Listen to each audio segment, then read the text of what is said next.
tungkol dun sa kino-question niya yung police visibility and you even invited her to visit Camp Crame. Ano po yan, sir?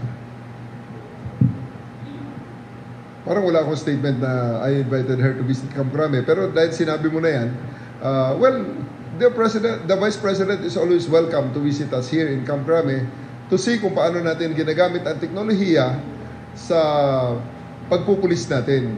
So for one, yung mga drones hindi naman bago yan eh. I believe she still remembers the time when I invited her to be our guest of honor and speaker in one of our flag raising ceremonies.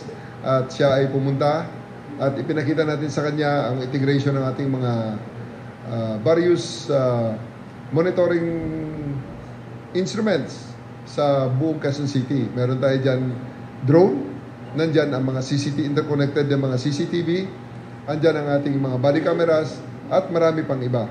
May mga radio tayo dyan, nabigay lahat ng PNP.